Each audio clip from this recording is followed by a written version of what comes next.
Ada sebagian pengikut Syekh Muhammad bin Abdul Wahhab yang mempertanyakan, kenapa ada muslim yang bertawassul dengan Nabi setelah wafatnya? Atau ketika mereka melihat kok ada yang tawassul dengan berdoa di kuburan orang soleh? Kan jelas-jelas sudah wafat. Bertahun-tahun hal ini diyakini sebagai bentuk syirik kepada Allah, perilaku penyembah kubur, dan cermin perilaku jahiliyah. Bertawassul dipandang sebagai perilaku yang harus dibersihkan, juga diekspos secara masif dalam narasi negatif di media sosial. Sehingga seringkali terjadi dalam internal keluarga pun saling menuduh syirik karena seorang anaknya yang baru mulai belajar agama di TikTok juga Instagram. Tapi tunggu dulu. Mari saksikan program ini agar Anda mendapatkan informasi yang seimbang dan tidak sepihak. Keluasan ilmu akan menghadirkan kebijaksanaan, mengikis fanatisme golongan, dan memunculkan rasa saling menghargai sesama umat Islam. Lalu apa itu tawassul? Mari kita bahas. Wa'tasimu bihablillahi jami'an wa la tafarraqu. Definisi tawassul. Kata tawassul bermakna mendekatkan diri dengan suatu perantara, sebagaimana yang disebutkan oleh Al-Imam Abu Bakar Ar-Razi dalam Mukhtarus Shihah. Kata tawassul berasal dari kata wasilah, sedangkan lafadz wasilah bermakna suatu yang dijadikan perantara guna mencapai suatu tujuan dan mendekatkan diri dengannya, sebagaimana disebutkan oleh Al-Imam Ibnul Athir dalam kitab An-Nihayah fi Gharibil Hadits wal Athar, saat beliau memaknai hadis Allahumma ati Muhammadanil wasilah. Begitu pula definisi yang disebutkan oleh Al-Imam Ibnu Katsir saat menafsiri ayat wabtaghu ilaihil wasilah. Wasilah adalah sesuatu yang dijadikan perantara untuk mencapai tujuan tertentu, sebagaimana disebutkan dalam tafsir Ibnu Katsir. Kiai Muhyiddin Abdus Samad dalam kitabnya Al-Hujaj Al-Qat'iyyah fi Sihhatil Mu'taqadat wal Amaliyat An-Nahdhiyah mengutip pendapat Syekh Jamil Afandi Az-Zahawi dalam kitab Al-Fajrus Shadiq. Yang dimaksud dengan istighasah dan tawassul dengan Nabi dan orang-orang saleh adalah menjadikan mereka sebagai sebab dan perantara untuk mencapai suatu tujuan. Sedangkan Allah Ta'ala adalah pelakunya sebagai bentuk karamah bagi mereka. Bukan berarti mereka yang menjadi pelaku. Sebagaimana keyakinan yang benar dalam segala pekerjaan. Sebab sesungguhnya pisau tidak bisa memotong suatu dengan sendirinya. Namun yang dapat memotong adalah Allah Ta'ala. Sedangkan pisau adalah sebab secara kebiasaan yang Allah ciptakan sifat memotong baginya. Perhatikan hal berikut. Karamah berupa dikabulkannya doa, turunnya cahaya, turunnya malaikat di kuburan para nabi dan orang soleh juga dibenarkan oleh Imam Ibn Taimiyah, meskipun beliau tidak membenarkan tawassul dengan mereka. Sebagaimana pernyataan beliau di kitab Iqtida'us Shiratil Mustaqim. Di antara mereka ada yang dikabulkan doanya dan diperintahkan untuk keluar dari Madinah. Ketika hal ini terjadi, itu menjadi kemuliaan atau karamah bagi pemilik makom.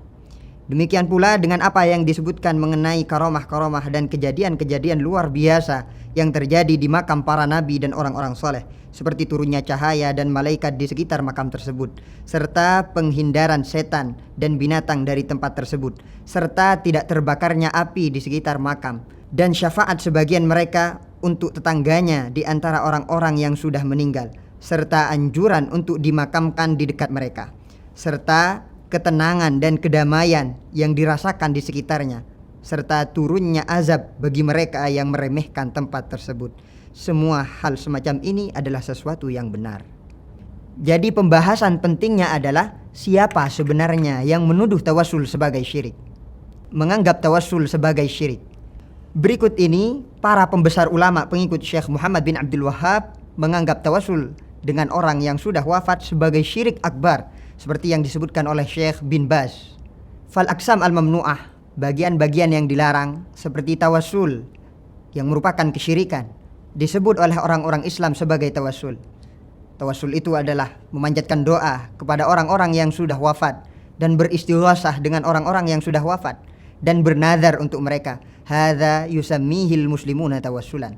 Hal ini yang disebut oleh orang-orang Islam sebagai tawassul, wa huwa syirkun akbar. Padahal hal ini adalah syirik akbar.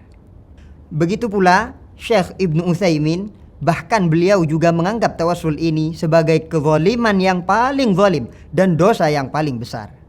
Az-zihab ilal awliya, pergi kepada wali-wali, in kana ila kuburihim, jika mereka pergi ke kuburan-kuburan mereka, wal istighatsah bihim, dan beristighatsah dengan mereka, juga meminta bantuan kepada mereka dan meminta hajat-hajatnya dari mereka, fa inna hadza syirkun akbar, maka hal ini adalah syirik akbar, mukhrijun minal millah, dapat mengeluarkan dari agama, wa huwa azlamu zulmi, hal ini adalah paling zalimnya pekerjaan yang zalim, wa a'zamul atham, dan paling besarnya dosa. Para putra Syekh Muhammad bin Abdul Wahhab juga menyebutnya sebagai syirik. Mereka mengatakan, balilladzi natahaqqaqu wa na'taqiduhu, yang kita yakini, anna ahlal Yaman wa Tihamah wal Haramain wasyam wal Iraq, bahwasanya penduduk Yaman, penduduk Tihamah, penduduk Haramain, penduduk Syam, dan penduduk Irak, qad balagathum da'watuna, telah sampai kepada mereka dakwah kita, dan mereka meyakini bahwa kita diperintahkan untuk ikhlas dalam beribadah kepada Allah Subhanahu wa taala dan mengingkari apa yang diamalkan oleh kebanyakan manusia yang berupa kesyirikan kepada Allah, yakni doa kepada selain Allah, beristighatsah dengan mereka ketika mendapatkan kesulitan, juga meminta agar dipenuhi hajat-hajatnya. Bahkan Syekh Muhammad Hasan Abdul Ghaffar mengatasnamakan Ahlus Sunnah wal Jamaah yang menganggapnya syirik. Dhahaba Ahlus Sunnati wal Jamaah ila anna tawassul bidu'ail amwat syirik. Ahlus Sunnah wal Jamaah berpendapat bahwa tawassul dengan doanya orang-orang yang sudah wafat adalah kesyirikan. Begitu pula Syekh Abdul Latif bin Abdul Rahim dalam kitab Ad-Durar As-Saniyah, Syekh Abdul Aziz bin Muhammad bin Sa'ud dalam kitab Ad-Durar As-Saniyah juga. Begitu pula Syekh Abdullah bin Abdul Latif dan Syekh Ibrahim bin Abdul Latif juga dalam kitab Ad-Durar As-Saniyah. Mereka menganggap bahwa kesyirikan ini dapat menghalalkan darah dan harta pelakunya, dan ia pantas kekal di neraka. Namun ada juga ulama yang berpandangan lebih lembut dan tidak sampai mensyirikkan atau mengkafirkan, seperti Syekh Saleh Fauzan yang hanya menganggapnya sebagai bid'ah yang haram dan tidak sampai syirik. Namun ini plot twist menariknya, bahkan banyak pengikutnya yang tidak tahu bahwa Syekh Muhammad bin Abdul Wahhab sendiri tidak mensyirikkan tawassul. Ia mengatakan bahwa tawassul dengan orang soleh merupakan masalah fikih yang bersifat ijtihadi dan tidak boleh diingkari. Dalam risalahnya kepada Ahlul Qasim, beliau mengatakan bahwa Sulaiman bin Suhaim telah berbohong atas nama beliau. Salah satunya dalam pernyataannya bahwa Syekh Muhammad bin Abdul Wahhab mengafirkan orang yang bertawassul. Ada pula fakta bahwa Syekh Muhammad bin Abdul Wahhab pernah menganjurkan tawassul saat pergi untuk sholat dengan lafaz Allahumma inni as'aluka bihaqqis sa'ilina 'alaika wa bihaqqi mamsyaya hadza. Ya Allah, aku meminta kepadamu dengan hak-haknya orang yang meminta atasmu dan haknya perjalananku ini. Sedangkan ada fakta mengejutkan lainnya, yakni Imam Ibnu Taimiyah mengatakan bahwa masalah tawassul ini adalah masalah yang samar dan dalilnya bukan dalil yang zahir. Dan orang yang mengafirkan orang lain sebab masalah seperti ini berhak mendapatkan siksa dan takzir sebagaimana yang berhak didapat oleh orang-orang yang dusta atas nama agama. Nah loh, jadi dari mana sanad ilmu pernyataan tuduhan syirik terhadap tawassul ini? Bersumber dari ulama yang mana? Mari kita cek pandangan para sahabat dan tabi'in. Tawassul oleh para sahabat. Yang pertama, Sayyidina Umar bin Khattab bertawassul dengan Sayyidina Abbas bin Abdul Muttalib saat terjadi paceklik dan berkata, "Ya Allah, kita bertawassul kepadamu dengan Nabi kita dan engkau memberi kita hujan, dan kita bertawassul kepadamu dengan paman Nabi kita, maka berikan kami hujan." Sayyidina Anas berkata, lalu mereka diberi hujan. Yang kedua, sahabat yang buta pernah datang kepada Rasulullah dan meminta beliau untuk mendoakannya agar sembuh. Lalu Rasulullah berkata, "Jika kamu ingin, maka aku akan mendoakanmu. Atau kamu lebih memilih bersabar, maka hal itu lebih baik bagimu." Lalu sahabat tersebut berkata, "Berdoalah." Utsman bin Hunayf berkata, lalu Rasulullah memerintahkannya untuk berwudu, dan ia pun berwudu dengan baik dan berdoa, "Ya Allah, aku meminta kepadamu dan menghadap kepadamu dengan Nabi Muhammad, Nabi yang penuh rahmat. Aku menghadap denganmu Muhammad pada Tuhanku dalam hajatku ini agar ditunaikan untukku. Ya Allah, maka terimalah syafaatnya untukku."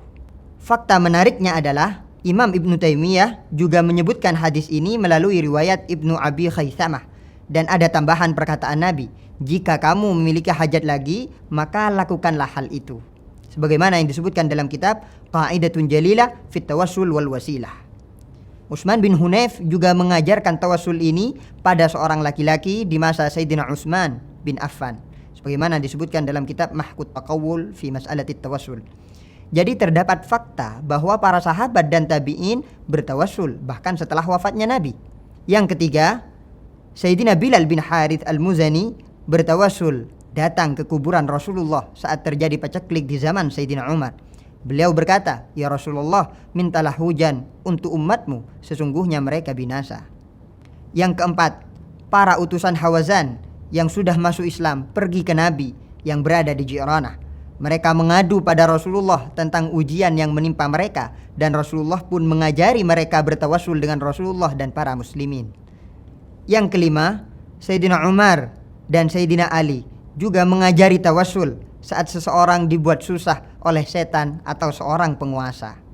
Dengan lafaz bijahi wajhikal karim wa bihaqqi Muhammadin alaika, dengan pangkatnya zatmu yang mulia dan haknya Nabi Muhammad atasmu.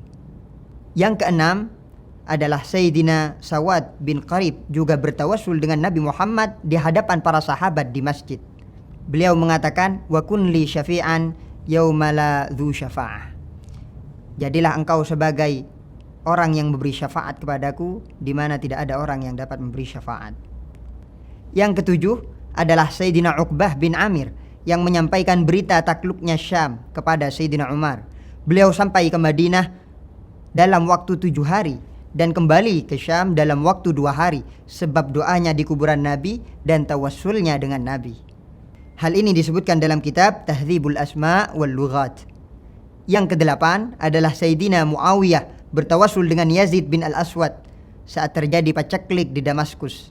Beliau mengatakan, Allahumma inna nastashfi'u ilaika bi khairina wa afdalina Yazid bin Al-Aswad. Ya Allah, aku meminta syafaat kepadamu dengan orang yang terbaik dari kita dan orang yang paling utama dari kita, yakni Yazid bin Al-Aswad. Sebagaimana disebutkan dalam kitab Siyaru A'lamin Nubala. Sayyidina Dhahhak bin Qais juga bertawassul dengan Yazid bin Al-Aswad. Beliau mengatakan, "Kum fastashfi' alana ila Allah." Berdirilah wahai Yazid dan memintalah syafaat untuk kita kepada Allah Subhanahu wa taala. Yang kesembilan, Sayyidah Aisyah memerintahkan penduduk Madinah untuk membuat celah dari kuburan Nabi ke arah langit hingga tidak ada atap yang menghalanginya ketika mereka ditimpa paceklik. Lalu mereka melakukan apa yang diperintahkan oleh Sayyidah Aisyah dan mereka diturunkan hujan oleh Allah Subhanahu wa taala sehingga rumput-rumput menjadi tumbuh dan unta-unta menjadi gemuk. Disebutkan dalam kitab Musnadud Darimi dan kitab Tawassulus Sahabah. Di zaman Imam Ibn Rushd juga menyampaikan bahwa pada masa beliau tidak ada atap di kuburan Nabi di bawah atap masjid, sebagaimana disebutkan dalam kitab Tawassulus Sahabah. Lalu bagaimana dengan tawassul oleh para tabi'in? Yang pertama adalah Abdul Malik bin Sa'id bin Abjar mengajarkan tawassul pada seorang yang terkena penyakit dabilah atau epiema dengan lafaz Allahumma inni atawajjahu ilaika bi nabiyyika Muhammad nabiyyir rahmah sallallahu alaihi wasallam taslima. Ya Allah, sungguhnya aku bertawajjuh kepadamu dengan nabimu Muhammad, nabi yang penuh rahmat sallallahu alaihi wasallam taslima. Ya Muhammad, inni atawajjahu bika ila rabbika wa rabbi yarhamuni mimma bi. Wahai Muhammad, sungguhnya aku bertawajjuh denganmu kepada Tuhanmu dan Tuhanku, yarhamuni mimma bi, menyembuhkan penyakit yang ada dalam diriku. Imam Ibn Taimiyah mengatakan bahwa doa ini biasa dibaca oleh para salaf sebagaimana yang beliau sebutkan dalam Majmu'ul Fatawa. Yang kedua adalah Malik bin Dinar bertawassul dengan Maimun Al-Aswad saat terjadi paceklik di Basrah, sebab ketika mereka salat istisqa Allah belum mengabulkan doa mereka. Bahkan perhatikan perkataan ulama salaf ini, jangan terburu-buru Anda tuduh syirik. Setelah Maimun Al-Aswad wafat dalam keadaan sujud, Malik bin Dinar berkata, kuburannya dijadikan wasilah saat istisqa dan hajat dikabulkan oleh Allah saat diminta di kuburannya hingga hari ini. Sebagaimana dalam kitab Hilyatul Awliya wa Tabaqatul Asfiya yang dikarang oleh Al-Imam Abu Nuaim dan kitab Safwatus Safwa yang dikarang oleh Al-Imam Ibnul Jauzi. Yang ketiga adalah Ja'far As-Shadiq, juga bertawassul dengan Nabi Muhammad ketika beliau berdoa setelah sholat dengan lafaz wa bi Muhammadin abdika wa rasulika atawassalu, dan dengan Nabi Muhammad hambamu dan rasulmu aku bertawassul, sebagaimana yang disebutkan dalam kitab Tarikh Dimishq. Sayyid Ahmad Zaini Dahlan mengatakan bahwa para salaf dari golongan sahabat, tabi'in dan setelahnya selalu bertawassul dengan lafaz bihaqqis sa'ilina 'alaika ketika mereka hendak pergi untuk melaksanakan sholat, sebagaimana yang dikutip oleh Syekh Yusuf An-Nabhani dalam kitab Syawahidul Haq fil Istighatsah bi Sayyidil Khalq. Lalu bagaimana tanggapan pengikut Syekh Muhammad bin Abdul Wahhab mengenai tawassul para sahabat ini? Syekh Syadhi bin Muhammad Al-Nu'man mengutip pendapat Syekh Al-Albani yang mengatakan bahwa tawassulnya Sayyidina Umar dengan Sayyidina Abbas menunjukkan bahwa tidak mungkin bertawassul dengan Nabi setelah wafatnya. Syekh Saleh Fauzan juga menganggap bahwa tawassul dengan Sayyidina Abbas atau Sayyidina Yazid bin Al-Aswad menunjukkan bahwa bertawassul dengan Rasulullah setelah wafatnya tidak diperbolehkan, sebab orang yang sudah mati tidak mampu berdoa. Dan juga Syekh Ibnu Utsaimin mengatakan bahwa tawassulnya Sayyidina Umar dengan doanya Sayyidina Abbas, bukan dengan zatnya. Benarkah demikian? Justru Sayyid Ahmad Zaini Dahlan mengatakan bahwa Sayyidina Umar bertawassul dengan Sayyidina Abbas untuk menerangkan bahwa tawassul dengan selain Nabi itu diperbolehkan. Dan prasangka bahwa Sayyidina Umar bertawassul dengan Sayyidina Abbas karena beliau masih hidup sedangkan Nabi sudah wafat itu tidak benar. Sebab banyak dalil yang memperbolehkan tawassul dengan Nabi setelah wafatnya, seperti tawassulnya laki-laki yang diajarkan oleh Utsman bin Hunayf di masa Sayyidina Utsman bin Affan, atau tawassulnya Sayyidina Bilal bin Al-Harith yang datang ke kuburan Nabi, sebagaimana yang disebutkan dalam kitab Ad-Durarus Saniyah. Lalu Syekh Zahid Al-Kautsari mengatakan bahwa tawassulnya Sayyidina Umar dengan Sayyidina Abbas karena Nabi telah wafat tergolong dusta atas nama Sayyidina Umar, padahal tidak terlintas sedikit pun di hati beliau alasan demikian, sebagaimana yang disebutkan dalam kitab Mahkut Taqawul fi Mas'alatit Tawassul. Sayyid Zaki Ibrahim menyampaikan bahwa mengutip riwayat Ibnu Abdil Bar yang menyebutkan alasan tawassulnya Sayyidina Umar dengan Sayyidina Abbas. Sayyidina Abbas mengatakan, waqad tawajjahal qaumu bi limakani min nabiyyikah. Para kaum bertawajjuh denganku karena kedudukanku di hadapan nabimu. Dan hal ini tidak bertentangan dengan tawassul dengan Nabi, karena sejatinya tawassul dengan Sayyidina Abbas adalah karena keutamaannya di sisi Nabi. Imam Ibnu Hajar juga mengatakan bahwa tawassul dengan Sayyidina Abbas merupakan tawassul dengan Nabi beserta ada tambahannya, sebagaimana dinukil oleh Syekh Yusuf An-Nabhani dalam kitab Syawahidul Haq fil Istighatsah bi Sayyidil Khalq. Adapun penganggapan bahwa tawassulnya Sayyidina Umar tawassul dengan doa bukan dengan zat, dengan mengira-ngirakan lafaz yang dibuang berupa bi'ammi nabiyyina, adalah anggapan yang mengada-ngada, sebagaimana yang disebutkan oleh Syekh Al-Kautsari dan berdasarkan perkataan Sayyidina Abbas sendiri. Beliau mengatakan qad tawajjahal qaumu bi, bukan mengatakan bidu'ai, sebagaimana yang disebutkan dalam kitab Mahkut Taqawul fi Mas'alatit Tawassul. Dan dalil bolehnya tawassul dengan zat juga dipahami dari tawassul yang diajarkan oleh Nabi pada orang buta dengan lafaz ya Muhammad inni tawajjahtu bika ila rabbi. Dalam hadis tersebut Sayyidina Umar mengiaskan zatnya Sayyidina Abbas dengan zatnya Nabi, bukan dengan doanya.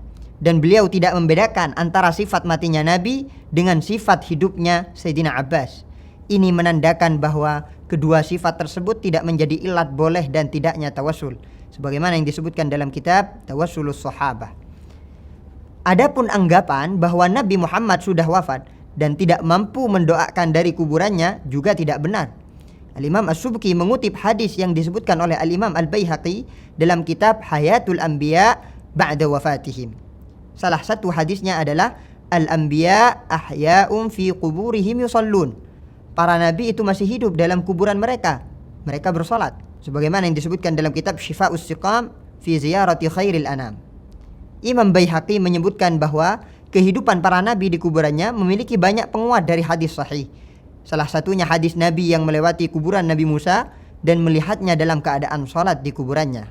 Nabi Muhammad pun menjawab salamnya orang yang mengucapkan salam padanya, sebagaimana dalam hadis ma min ahadin yusallimu alayya illa raddallahu alayya ruhi hatta arudda.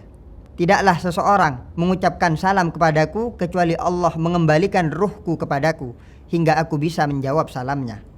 Al-Imam As-Subki juga mengatakan bahwa yang terputus dari kehidupan dunia hanyalah taklif. Namun mereka bisa melakukan beberapa amalan tanpa taklif, seperti bertasbih, berdoa, atau membaca Al-Quran. Maka Rasulullah berdoa memintakan ampunan di kuburannya untuk umatnya yang melakukan dosa. Sebagaimana dalam hadisnya Rasulullah SAW, hayati khairul lakum. Kehidupanku ada sisi kebaikan bagi kalian. Tuhdithuna wa yuhdatsu lakum. Kalian mengerjakan hal-hal yang belum ada hukumnya, lalu diberitahu hukumnya kepada kalian. Wa wafati khairul lakum. Dan wafatku ada kebaikan bagi kalian. Tu'radu alayya a'malukum. Amal-amal kalian ditunjukkan kepadaku. Fama kana min hasanin hamidullah alaihi. Jika ada amal kebaikan, maka aku akan memuji kepada Allah atas amal tersebut. Wa ma kana min sayyi'in, jika ada amal keburukan, istaghfartullah lakum. Aku akan meminta ampunan kepada Allah untuk kalian. Disebutkan dalam Musnadul Harith dan diriwayatkan oleh Al-Imam Al-Bazzar, dan dalam Majma'uz Zawaid disebutkan rijaluhu rijalus sahih. Rijal atau perawi dalam hadis ini adalah para perawi hadis sahih. Tidak hanya Rasulullah, namun para kerabat yang sudah wafat pun bisa mendoakan dari kuburan mereka untuk orang yang masih hidup. Sebagaimana dalam hadis, inna a'malakum tu'radu ala aqaribikum wa asyairikum minal amwat, fa in kana khairan istabsharu bihi, wa in kana ghaira dhalika qalu Allahumma la tumithum hatta tahdiyahum kama hadaitana. Sesungguhnya amal-amal kalian ditunjukkan kepada kerabat-kerabat kalian dan keluarga-keluarga kalian yang sudah wafat. Jika amal itu berupa amal yang baik, maka mereka akan senang. Dan jika amal itu tidak baik, mereka akan mengatakan, ya Allah, jangan matikan mereka hingga engkau memberi petunjuk kepada mereka sebagaimana engkau memberi tunjuk kepada kita. Sebagaimana dalam kitab Musnad Ahmad. Imam Ibn Taimiyah juga membenarkan hal ini dan mengatakan bahwa sudah masyhur beberapa athar yang menyebutkan bahwa mayit mengetahui keadaan keluarganya dan amal-amal mereka diperlihatkan kepada si mayit. Sebagaimana yang disebutkan dalam kitab Al-Fatawa Al-Kubra. Hukum tawassul menurut 4 mazhab. Dalam mazhab Hanafi, banyak ulama yang menganjurkan tawassul. Salah satunya adalah Al-Imam Al-Khadimi. Saat beliau menjelaskan adab-adab dalam berdoa, beliau menganjurkan untuk bertawassul dengan para nabi dan orang-orang saleh. Sebagaimana dalam kitab Al-Bariqah Al-Mahmudiyah. Begitu pula Imam Kamal bin Al-Hammam dalam kitab Fathul Qadir. Dan Al-Imam Hasan bin Ammar Asy-Syarambalali dalam kitab Maraqil Falah. Juga Imam Nizamuddin Al-Baranhaburi dan beberapa ulama India dalam kitab Al-Fatawa Al-Hindiyah. Lalu bagaimana dengan pendapat Imam Abu Hanifah sendiri yang memakruhkan perkataan as'aluka bihaqqi awliyaik atau bihaqqi anbiyaik atau bihaqqi fulan dan lafaz-lafaz yang serupa saat berdoa, sebagaimana riwayat Imam Abu Yusuf yang dikutip dalam kitab Durarul Hukam. Yang tidak disenangi oleh Imam Abu Hanifah adalah meminta kepada Allah yang mengindikasikan adanya hak yang wajib ditunaikan untuk makhluknya. Tentu hal ini tidak benar, sebab tidak ada sesuatu yang wajib bagi Allah Ta'ala. Namun, jika yang dimaksud dengan hak itu adalah kehormatan dan kemuliaan yang diberikan oleh Allah kepada para nabi dan orang-orang soleh, maka hal ini merupakan bagian dari tawassul yang dianjurkan berdasarkan ayat 35 dari surat Al-Maidah, sebagaimana yang disebutkan oleh Al-Imam Ibnu Abidin dalam kitab Hasyiyat Ibnu Abidin ala Syarhil Hasqafi. Dalam mazhab Maliki, banyak ulama yang memperbolehkan tawassul. Salah satunya adalah Al-Imam Al-Kharsi. Beliau memperbolehkan tawassul dengan sebagian makhluk, sedangkan bersumpah saat berdoa kepada Allah atas nama sebagian makhluk hanya tertentu bagi Rasulullah. Imam Mayyarah juga menganjurkan untuk bertawassul dengan Rasulullah dalam kitab Ad-Durrus Tsamin. Imam Al-Adawi juga menganjurkan bertawassul dengan keluarga Rasulullah dalam kitab Hasyiyah Al-Adawi Al-Kifayah, dan Imam Ibnu Farhud dalam kitab Irsyadus Salik ila Af'alil Manasik. Lalu bagaimana dengan pendapatnya Imam Malik yang memakruhkan tawassul, sebagaimana riwayatnya Imam Zarruq? Maka yang dianggap makruh tahrim oleh Imam Malik adalah tawassul atas sumpah yang merupakan kekhususan bagi Rasulullah, sebagaimana yang disebutkan oleh Imam Al-Kharsi. Sedangkan tawassul tanpa sumpah tetap diperbolehkan oleh Imam Malik, sebagaimana riwayatnya Qadhi Iyad. Imam Malik pernah ditanya oleh Abu Ja'far Al-Mansur saat berdoa, apakah kita dianjurkan untuk menghadap ke kuburan Rasulullah atau kita dianjurkan untuk menghadap kiblat? Maka Imam Malik menjawab, "Mengapa kamu memalingkan wajahmu dari Rasulullah? Sedangkan beliau adalah wasilah kamu dan wasilah kakek-kakekmu Adam. Maka menghadaplah kepadanya dan mintalah syafaat darinya." Imam Ibnu Hajar dalam kitab Al-Jauharul Munazzam mengatakan bahwa riwayat tentang Imam Malik tersebut berstatus sahih. Dalam mazhab Syafi'i, Imam An-Nawawi menganjurkan untuk bertawassul dengan Nabi saat beliau menjelaskan adab-adab berziarah dalam kitab Al-Majmu' Syarhul Muhadzab. Demikian pula Al-Imam As-Subki dalam kitab Syifa'us Siqam fi Ziyarati Khairil Anam. Juga Imam Ibnu Salah dalam kitab Fatawa wa Masail Ibnu Salah. Adapun sumpah atas nama Nabi hanya tertentu dengan Nabi Muhammad saja, sebagaimana pendapat Imam Izzuddin Ibnu Abdissalam. Dan hal ini tidak bertentangan dengan anjuran tawassul dengan orang-orang saleh, sebab dalam sumpah terdapat ilzam atau mewajibkan suatu hak kepada Allah Ta'ala. Beda halnya dengan tawassul. Dalam mazhab Hambali, Imam Ibnu Muflih memperbolehkan tawassul dengan orang saleh, dan beliau mengutip pendapat Imam Ahmad bin Hanbal yang memperbolehkan tawassul dengan Nabi dalam doanya, sebagaimana yang disebutkan dalam kitab Al-Furu'. Wa yajuzu tawassul bi salih, boleh bertawassul dengan orang saleh. Wa qila yustahab, dan dikatakan bahkan sunnah bertawassul dengan orang saleh. Qala Ahmad fi mansakihi alladhi katabahu lil Marruzi, innahu yatawassalu bin Nabi sallallahu alaihi wasallam fi du'aihi. Al-Imam Ahmad dalam kitab mansaknya yang dituliskan untuk Al-Imam Al-Marruzi dikatakan bahwa beliau bertawassul dengan Nabi dalam doanya. Begitu pula Imam Ibnu Qudamah saat menjelaskan adab berziarah dalam kitab Al-Mughni. Juga Imam Al-Mardawi dalam kitab Al-Insaf, dan Imam Al-Bahuti dalam kitab Kasyaful Qina'. Dari kalangan ulama Indonesia juga banyak yang memperbolehkan tawassul, seperti Kiai Sirajuddin Abbas dalam kitab Arba'un Qadiyah Diniyah. Bahkan Kiai Ihsan Jampes mengutip perkataan Al-Habib Abdullah Alwi Al-Haddad yang mengatakan bahwa perhatian seorang wali kepada kerabat dan orang-orang yang meminta bantuan kepadanya lebih intens, sebab beliau sudah terlepas dari kewajiban dan taklif yang hanya berlaku di alam dunia, sebagaimana yang disebutkan dalam kitab Sirajut Talibin. Imam Ibnu Taimiyah juga memperbolehkan tawassul dengan lafaz as'aluka binabiyyika Muhammad jika menghendaki tawassul dengan keimanan atau kecintaannya kepada Nabi Muhammad meskipun beliau sudah wafat. Beliau mengingkari tawassul lainnya seperti tawassul dengan zatnya Nabi. Imam As-Subki dan Imam Ibnu Hajar mengatakan bahwa ingkarnya Imam Ibnu Taimiyah ini tidak pernah dipelopori oleh ulama-ulama sebelumnya, sebagaimana yang disebutkan dalam kitab Syifa'us Siqam fi Ziyarati Khairil Anam dan kitab Al-Jauharul Munazzam. Tawassul kepada Nabi. Imam As-Subki menjelaskan bahwa tawassul dengan Nabi itu boleh, baik sebelum wujudnya Nabi, di masa hidupnya Nabi, ataupun setelah wafatnya Nabi, juga di hari kiamat setelah hari kebangkitan, sebagaimana yang disebutkan dalam kitab Syifa'us Siqam fi Ziyarati Khairil Anam. Adapun dalil tawassul dengan Nabi sebelum penciptaannya adalah hadis tentang tawassulnya Nabi Adam dengan Nabi Muhammad saat melakukan kesalahan hingga beliau diampuni oleh Allah Subhanahu wa taala.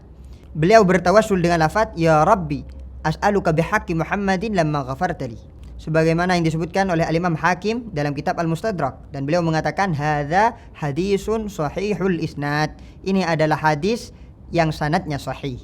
Imam Abu Abdillah Muhammad Al-Maraqishi telah merangkum orang-orang yang bertawassul dengan Nabi Muhammad sejak Nabi Adam sampai di masa beliau dalam kitab Misbahul Dhalam fil Mustaghithina bi Khairil Anam. Mengenai tawassul dengan Nabi setelah wafatnya, Sayyid Ahmad Zaini Dahlan juga memperbolehkan tawassul dengan Nabi setelah wafatnya, berlandaskan pada Sayyidina Bilal bin Al-Harith yang mendatangi kuburan Nabi Muhammad dan meminta Nabi agar berdoa memintakan hujan pada Allah untuk umatnya. Begitu pula Syekh Al-Kautsari dalam kitab Mahqut Taqawul fi Mas'alatit Tawassul, dan tidak ada satu sahabat pun yang mengingkarinya. Maka ini juga menjadi kekuatan ijma' sukuti di kalangan para sahabat Nabi, sebagaimana yang disebutkan dalam kitab Al-Ifham wal Ifham. Beliau juga berlandaskan dengan tawassulnya Nabi Muhammad dengan nabi-nabi terdahulu yang sudah wafat saat wafatnya Fatimah bintu Asad. Bahkan tahukah Anda bahwa Imam Ibnu Qudamah menganjurkan bertawassul dengan Nabi saat berziarah ke kuburannya, sebagaimana yang disebutkan dalam kitab Al-Mughni. Imam Al-Haythami mengatakan bahwa Dalam hadis tersebut terdapat kebolehan tawassul dengan zatnya para nabi yang sudah wafat, sebagaimana dalam kitab Majma'uz Zawaid. Adapun dalil tawassul dengan nabi di hari kiamat adalah hadis tentang manusia yang menghampiri beberapa nabi di hari kiamat dan meminta syafaat kepada mereka, sebagaimana dalam Sahihul Bukhari. Tawassul kepada salihin. Ulama juga memperbolehkan tawassul dengan orang saleh, sebagaimana pendapat Imam Asy-Syaukani memperbolehkan tawassul pada nabi, para wali dan ulama baik masih hidup ataupun setelah wafat, sebagaimana yang disebutkan dalam kitab Tuhfatuz Dzakirin, juga kitab Ad-Durrun Nadid fi Ikhlasi Kalimatit Tauhid. Imam Ar-Ramli pernah ditanyakan mengenai hukum perkataan orang awam yang berupa wahai Syekh Fulan dan lain-lain ketika tertimpa kesulitan. Beliau menjawab bahwa istighatsah atau tawassul dengan para nabi, para utusan, para wali, para ulama dan orang-orang soleh itu diperbolehkan, sebagaimana dalam kitab Fatawa Ar-Ramli. Begitu pula Al-Imam Asy-Syubki, bahkan beliau mengatakan tidak ada seorang muslim agamis yang mengingkarinya. Adapun dalilnya adalah tawassulnya Sayyidina Umar dengan Sayyidina Abbas tadi. Oleh karena itu, Imam Ibnu Hajar Al-Asqalani berkata bahwa hadis ini memberi faedah berupa anjuran istisyfa' atau meminta pertolongan dengan orang-orang saleh dan keluarga Nabi, sebagaimana dalam kitab Fathul Bari. Imam Asy-Syafi'i juga bertawassul dengan keluarga Nabi. Beliau mengatakan alun nabiyyi dzari'ati wa hum ilaihi wasilati. Keluarga Nabi adalah perantaraku dan mereka adalah wasilahku kepada Allah, sebagaimana yang disebutkan dalam kitab As-Sawa'iq Al-Muhriqah. Begitu pula hadis anjuran Rasulullah saat seorang tertimpa kesulitan di tanah lapang untuk berkata, wahai hamba-hamba Allah, bantulah aku. Apakah ini termasuk perilaku syirik yang meminta kepada selain Allah? Imam At-Tabrani dan Imam Ibnu Hajar mengatakan bahwa bacaan ini adalah bacaan yang mujarab, sebagaimana yang disebutkan dalam kitab Majma'uz Zawaid. Imam Ahmad bin Hanbal berkata, aku melaksanakan haji sebanyak 5 kali, 2 kali atau 3 kali menggunakan tunggangan, 3 kali atau 2 kali berjalan. Pernah suatu saat ketika aku melaksanakan haji, aku tersesat dan aku mengatakan, wahai hamba Allah, tunjukkan arah jalan kepadaku. Aku terus melakukannya hingga aku menemukan arah jalan yang benar, sebagaimana yang disebutkan dalam kitab Al-Masail. Imam Ibnu Taimiyah juga mengutip anjuran Nabi saat hewan tunggakannya terlepas di tanah lapang untuk berkata, wahai hamba-hamba Allah, tahanlah, karena Allah memiliki makhluk yang hadir di tanah ini dan akan menahannya, sebagaimana yang disebutkan dalam kitab Al-Kalimut Thayyib. Imam Ibnul Qayyim juga mengutipnya di kitab Al-Wabilus Shayyib. Imam Al-Munawi mensyarahi hadis ini dengan mengatakan bahwa yang dimaksud hadir dalam hadis tersebut adalah bisa jadi manusia, jin ataupun para malaikat, sebagaimana yang disebutkan dalam kitab At-Taisir Syarah Al-Jami' As-Shaghir. Syekh Al-Ghumari mengatakan bahwa hadis ini menunjukkan bolehnya istighatsah pada makhluk, sebagaimana yang disebutkan dalam kitab Ar-Raddul Muhkamil Matin ala Kitabil Qaulil Mubin. Nah, sekarang masalahnya, kok tawassul dengan orang yang sudah mati?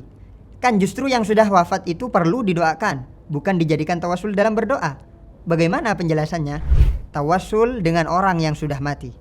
Baik, perhatikan chapter ini dengan seksama, karena akan banyak sekali pendapat para ulama terkait hal ini.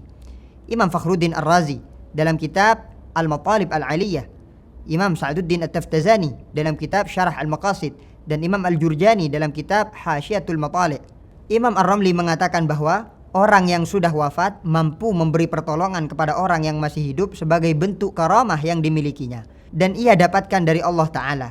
Dan hal itu tergolong perkara yang mungkin terjadi. Juga dibenarkan oleh Al-Imam Ibnu Taimiyah sebagaimana disebutkan dalam kitab Iqtidha'us Siratil Mustaqim tadi. Dan mereka bisa mendoakan orang yang masih hidup sebagaimana riwayat dalam Musnad Ahmad tadi. Imam Abu Sa'id Al-Khadimi mengutip dari Al-Imam Az-Zaila'i yang mengatakan bahwa boleh bertawassul dan istighatsah dengan para nabi dan orang-orang saleh setelah wafatnya, karena mukjizat dan karamah tidak terputus setelah wafatnya. Beliau juga mengutip perkataan Imam Al-Ujhuri yang mengatakan bahwa wali di dunia sama seperti pedang yang ada di sarungnya. Jika ia wafat, maka ia keluar dari sarungnya, maka tasarruf atau pekerjaannya akan lebih kuat, sebagaimana yang disebutkan dalam kitab Al-Bariqah Al-Mahmudiyah. Salah satu dalil tawassul dengan orang-orang saleh yang telah wafat adalah tawassulnya para sahabat dengan Nabi setelah wafatnya. Juga tawassulnya Sayyidina Umar dengan kakek moyang Nabi yang saleh dan segenap pemuka atau orang-orang pilihan Rasulullah. Sebagaimana yang disebutkan dalam kitab Tarikh Dimishq. Sayyid Ahmad Zaini Dahlan mengatakan bahwa tidak ada bedanya antara para wali dan orang-orang soleh yang masih hidup ataupun yang sudah wafat. Sebab mereka tidak bisa menciptakan sesuatu dan tidak memiliki pengaruh apapun. Hanya saja kita bertabarruk pada mereka sebab mereka adalah kekasih Allah. Sebagaimana yang disebutkan dalam kitab Ad-Durar As-Saniyah. Pernahkah Anda mendengar Imam Asy-Syafi'i bertawassul di kuburan Imam Abu Hanifah? Sebagaimana riwayat yang disampaikan dalam Tarikhul Khatib dan dikutip oleh Al-Imam Al-Kautsari dalam kitab Mahqut Taqawul. Dan beliau mengatakan bahwa sanad riwayat ini sahih. Imam Ibnul Jazari bertawassul ke kuburan Imam Asy-Syafi'i dan beliau mengatakan bahwa doa di kuburannya mustajab. Sebagaimana yang disebutkan dalam kitab Ghayatun Nihayah fi Tabaqatil Qurra. Imam Ibnul Qasim meriwayatkan dari Imam Malik bahwa beliau berkata, orang-orang Rum beristisqa dengan kuburannya Abu Ayyub, sebagaimana yang disebutkan dalam kitab Al-Isti'ab.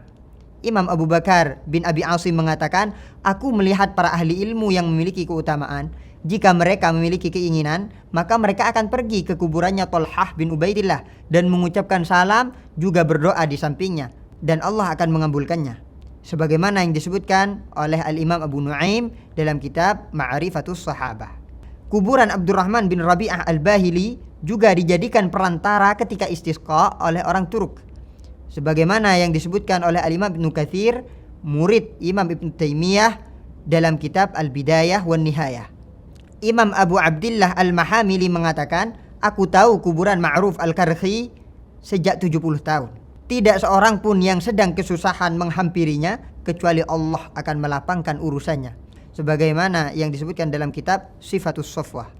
Imam Hasan bin Ibrahim Al-Khallal mengatakan, tidaklah aku ditimpa kesusahan kecuali aku pergi ke kuburannya Musa bin Ja'far, lalu aku bertawassul dengannya dan Allah memudahkan urusanku. Disebutkan oleh Al-Imam Ibnul Jauzi dalam kitab Al-Muntazam. Orang-orang Mudar bertawassul dengan Abu Muhammad bin Ubaidillah ketika ia diletakkan di kuburannya saat terjadi paceklik, dan seketika Allah menurunkan hujan di tempat tersebut, sebagaimana yang disebutkan dalam kitab Tadhkiratul Huffaz. Imam Abdullah bin Musa dan ayahnya keluar dari rumahnya dalam keadaan gelap. Lalu ia diajak ke kuburannya Imam Ahmad bin Hanbal dan bertawassul padanya hingga jalan terlihat terang baginya. Ia berkata, sejak 30 tahun tidaklah aku bertawassul dengannya kecuali Allah penuhi hajatku. Disebutkan oleh Al-Imam Ibnul Jauzi dalam kitab Manaqib Ahmad. Disebutkan oleh Imam Nasr bin Hasan As-Samarqandi bahwa pernah terjadi paceklik di Samarkand hingga qadhi di Samarkand mengajak orang-orang untuk pergi ke kuburannya Imam Al-Bukhari. Mereka menangis di kuburannya sambil bertawassul dengannya. Lalu Allah menurunkan hujan untuk mereka sebagaimana disebutkan dalam kitab Siyar A'lamin Nubala karya Al-Imam Az-Zahabi. Imam Ibnu Khallikan berkata, kuburan Bakar bin Qutaibah terkenal menjadi tempat istijabahnya doa, sebagaimana disebutkan dalam kitab Siyar A'lamin Nubala. Imam An-Nawawi mengatakan bahwa aku mendengar para masyayikh berkata bahwa doa di kuburan Nasr bin Ibrahim Al-Maqdisi mustajab di hari Sabtu, sebagaimana disebutkan dalam kitab Syadzaratuz Zahab. Bahkan perhatikanlah wahai saudara kami para pengikut Syekh Muhammad bin Abdul Wahhab, tidak ada dari kami yang meminta pada si penghuni kubur. Tuduhan bahwa kami menyembah dan syirik adalah tuduhan yang akan dipertanggungjawabkan. Imam Az-Zahabi, murid Syekh Ibnu Taimiyah berkata, dengarkanlah baik-baik. Doa di kuburan para nabi dan para wali dan beberapa tempat lainnya itu mustajab. Namun sebab dikabulkannya doa tersebut adalah kekhusyuan orang yang berdoa dan tempat yang diberkahi, sebagaimana di masjid, di waktu sahur dan seterusnya. Sebagaimana disebutkan dalam kitab Siyar A'lamin Nubala. Penutup. Ketika seorang bertawassul, berdoa di sisi kubur orang-orang saleh, hendaknya Anda melakukannya dengan disertai pemahaman yang cukup serta rujukan yang bisa dijadikan sandaran. Tentu akan menghadirkan permasalahan ketika Anda melakukannya tanpa disertai basis ilmu. Maka orang-orang akan melihat hal ini sebagai bentuk tradisi saja dan merupakan perilaku jahiliyah. Bahkan bisa saja dilakukan dengan niat yang keliru maupun tata cara yang keliru karena minimnya pengetahuan akan ilmu syariat. Program ini penting untuk dijadikan rujukan mengenai tawassul dan bagaimana cara tawassulnya para sahabat dan ulama.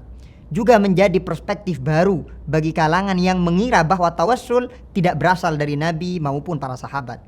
Bagi kita yang memperbolehkan tawassul dan mengamalkannya, hendaknya kita memahami bahwa tawassul berarti menjadikan seseorang sebagai perantara, bukan menyembah atau meminta pada orang yang kita jadikan sebagai wasilah, atau meyakini bahwa orang tersebut memiliki pengaruh dalam memenuhi kebutuhan atau hajat kita.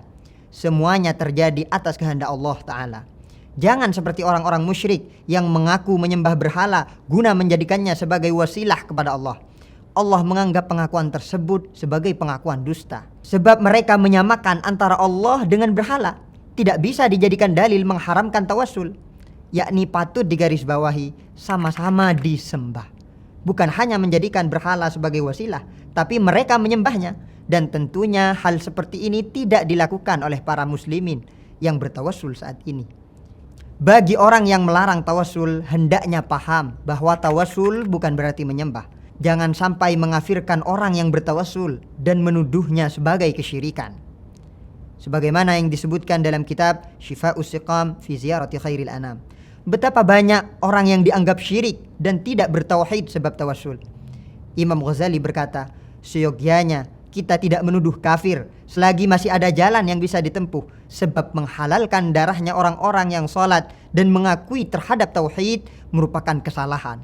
Dan salah dalam meninggalkan 1000 orang kafir dalam keadaan hidup lebih ringan daripada salah dalam menumpahkan satu darah orang Islam. Sebagaimana yang disebutkan dalam kitab Tafriqah. Dan tuduhan kafir bisa kembali pada orang yang menuduh, sebagaimana sabda Rasulullah sallallahu alaihi wasallam, la yarmi rajulun rajulan bil fusuq wa la yarmihi bil kufr. Tidaklah seseorang menuduh orang lain dengan kefasikan dan tidaklah ia menuduhnya dengan kekafiran illa irtaddat alaihi, kecuali tuduhan tersebut akan kembali kepada dirinya sendiri. Illam yakun sahibuhu kadzalik, apabila orang yang dituduh tidak demikian, sebagaimana dalam Sahihul Bukhari. Assalamualaikum warahmatullahi wabarakatuh. واعتصموا بحبل الله جميعا ولا تفرقوا